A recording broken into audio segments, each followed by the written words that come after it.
Hello and welcome back to the channel. Right, today I have for you from Quan Guan their version of the Luchs, or Luchs, which apparently in German means links, so I found out. So usual format, 60-second speed build, some pics, and then we'll get into the review. Let's crack on and build.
Right, so Luchs, little German World War II reconnaissance tank. Well, first of all, the instructions, pretty good actually, as you would generally expect from Quan Guan. They're usually not too bad. It's a relatively simple tank to put together. There's nothing particularly complicated, so these are absolutely fine, no problems whatsoever there. Now, as far as the quality control is concerned, there's nothing missing, there's no warpage, and there is no discoloration, which is always good, especially with Quan Guan.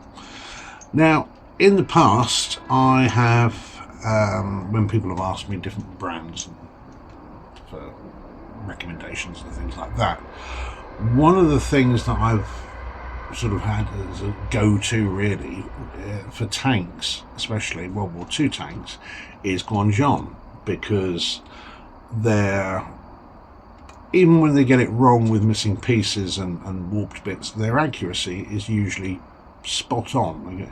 You know, all the major things pretty much right.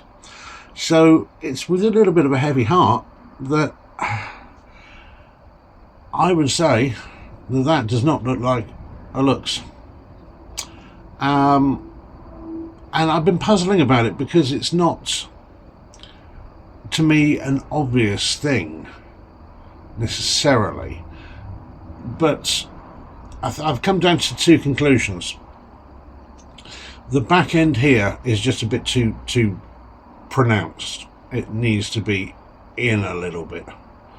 The Luchs is a very compact tank. The actual body, the main part of the tank itself, is quite deep, and it's a surprisingly tall tank as far as that is concerned. But the turret also is just wrong. The turret to me is too tall. It's set slightly too far forward, and it's not big enough. It needs to be wider and deeper this way. So yeah, a little disappointed, because these are my, as I say, this is my go-to brand really if I want a half decent World War II tank, and they've let me down here. One of the things also is the actual gap between the chassis and the actual turret. I mean, it is pretty massive, and I've complained before sometimes where the turret does catch on everything because things are so tight together, but this has gone in a ridiculous direction the other way. So while it does spin very nicely, It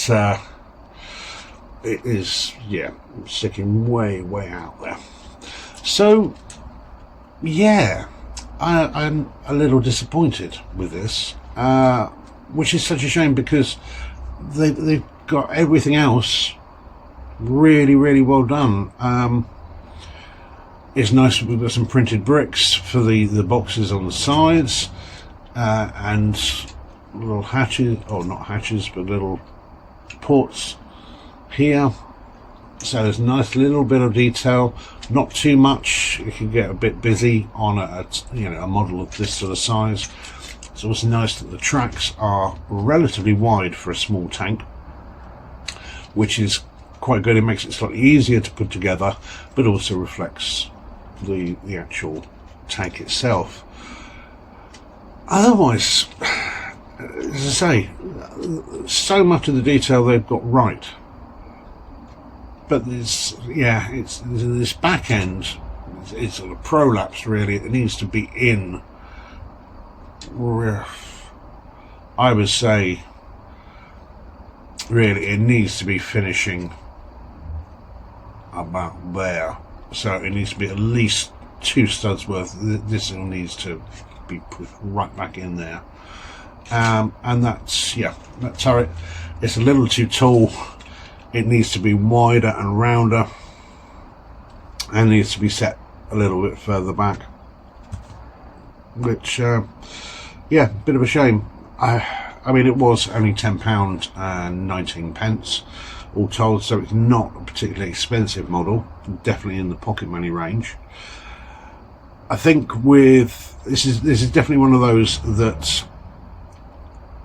with a few spares and a bit of time and a little bit of jiggery pokery, you could probably get this looking spot on.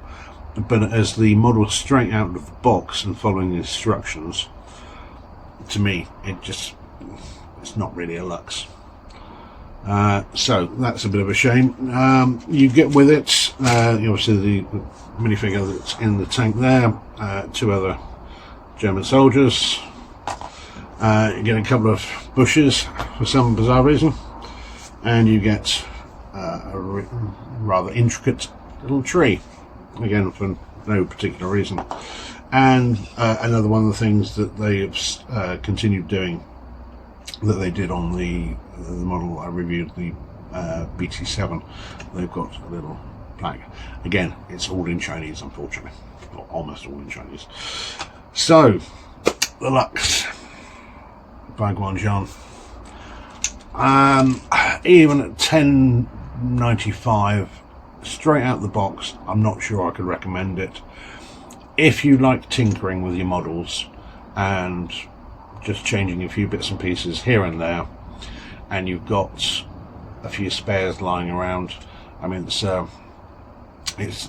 particular dark grey is a very common colour with Quan Guan. Where is it? So I've got the Panzer IV, the Vesp,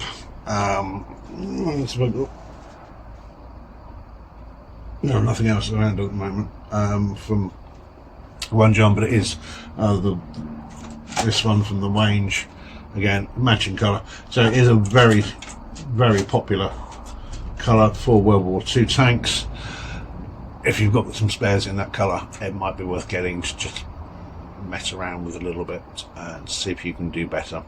But as I say, straight out of the box, not recommended, which is unfortunate. It's one of my favourite tanks from the days when I used to play World of Tanks. You were zipping around the battlefield, blasting everything with your 30mm autocannon. Used to be a lot of fun, but not on this occasion, I'm afraid. So sorry about that. Hopefully you've enjoyed this video. If you have, please like and subscribe to the channel, and I will catch you again. You take care. Bye bye.